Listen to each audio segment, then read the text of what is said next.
Okay, we have the 4-square game. Two teams attacking 4 squares around the pitch.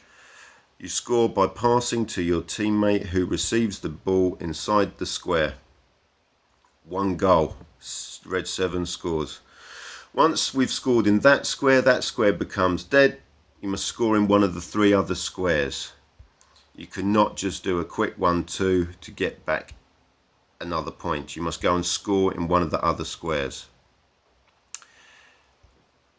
Once you've scored in the other square, that square becomes dead and the other 3 become live again. We can play a game like this for 4 minutes straight, see who scores the most points and wins the game. 4-minute game, high intensity, get everyone running hard, work hard. The second phase of the game, we might see that we need to score by playing short, short, long, as in this example.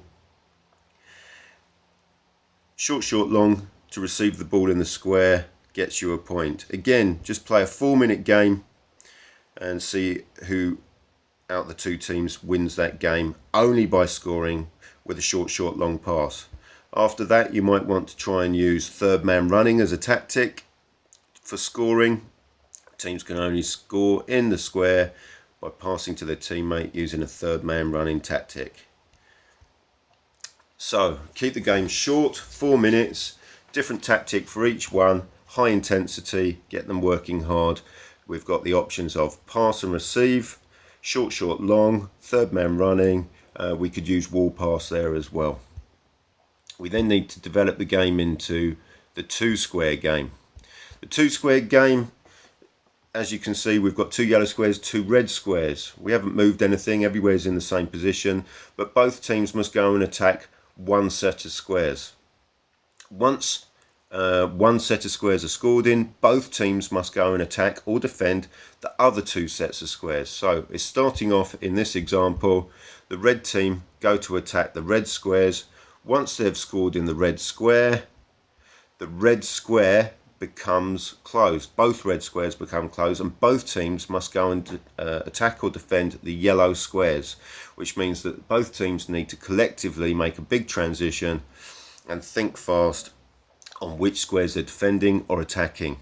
The red team here are doing a very good job of a quick counter attack. They've gone short, short, long, pinged it out, scored in the yellow squares. They're 2-0 up. Now they go to attack the red squares where the blue team are already set.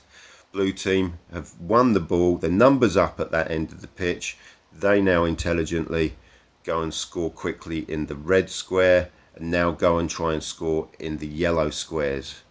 Again, both in all these examples, the defensive team is very slow in transition, but it becomes a lot more real game-like in the sense that we're just playing up and down the pitch and not in every corner. After this, again, keep the game short, maybe 4 minutes. After this, add the new dimension, okay? The 4-square game, which turns into a crossing game. This is a much more realistic game towards football, a real game of football. So, what I just showed you there was we've set the teams up, we've given players positions. The red team was set out as a 4-2-3-1, obviously without the top man and the 2 wide men. There's 4 squares have been made a lot larger. If you pass to your teammate who receives a ball in the attacking square, okay, so reds are attacking the red squares, blues are attacking the yellow squares. If they receive the ball in the attacking square, they are free to make a cross for their teammate to shoot at the goal. So it now becomes a crossing and shooting game. So reds have passed the ball out to the red 3, who's free to make a cross for red 7 to shoot at the goal. Likewise now, blue team going to play out, try and create crossing opportunities into the squares. When their teammate has received the ball inside the square, they are able to cross the ball unopposed, so we can practice their crossing into the danger area where your teammates can score a goal. So we have a full progression from a simple possession game into now a crossing and shooting game.